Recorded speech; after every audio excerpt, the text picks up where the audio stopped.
Yo, what's up mga kaibigan? Nalina tayo magkwentuhan. Sa 2025 Eurobasket na ito ay pinapakita nga ni Alperen Sengun na handa na siyang maging legit star sa pagpasok ng 2025-2026 NBA season.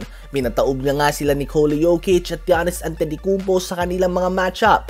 That is 5 MVPs combined mga kaibigan.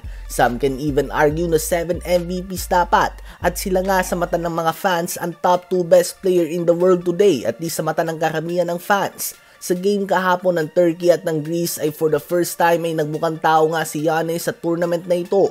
Buong tournament nga ay ginagawa niya ang lahat ng kanyang gusto. Subalit bukod na lamang sa constant double team, naging pisikal nga sa kanya ang depensa ng Turkey na nagresulta sa 5 turnovers and only 12 points. Na-outplayed nga siya ng 22-year-old Sengun.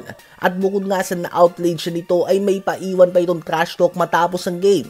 Ayon sa star ng Turkey ay magaling na player si Giannis, subalit hindi siya magaling na passer. Isang bagay na tiyak na hindi katutuwa ni Giannis dahil sa isang interview nga noon ay tinanong siya kung ano ba sa palagay niya ang underrated sa kanya, at ang naging sagot ng 2-time MVP ng Milwaukee Bucks ay ang kanyang passing.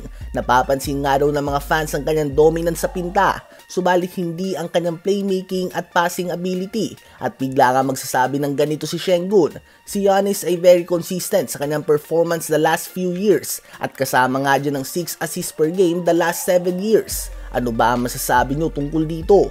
Habang ang Dallas Mavericks owner naman Mark Cuban, or at least now Mavs minority owner matapos na ibenta ang majority ng kanyang stake sa team na ito, ay sinabi na fan siya at kaibigan niya si Luka Doncic, subalit long time rival nga niyang Lakers. Sa year 2000 ay 6 na beses nga dito ang Lakers nagwagi sa West, kaya naman sabi ni Mark Cuban ay sana nga daw ay mag 0-82 nga daw ang record nito.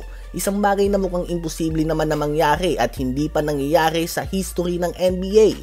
Ganun pa man ay nagpapakita nga ito na hindi talaga mangyayari o walang chance na i-trade ni Mark Cuban at ng Mavs si Luka Doncic, lalo na ang i-trade dito sa Lakers kung siya pa din ang majority owner ng team. Pahayag nga ni Mark Cuban ay tinawagan nga daw siya ni Nico Harrison na tapos na ang trade, kaya naman wala na siyang nagawa dito. Hindi na nga daw niya iniisip na mawawalan pa siya ng pera dahil sa pagbagsak ng mga ticket sales o sa galit ng mga fans. Bagkus si Luka lang nga daw ang inisip niya.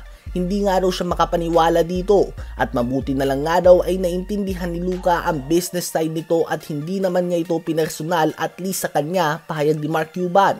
So ayun nga po mga kaibigan, mahal niya nga daw si Luka na parang kanyang anak, subalit hindi niya talaga gusto ang Lakers. Ano ba masasabi niyo tungkol dito?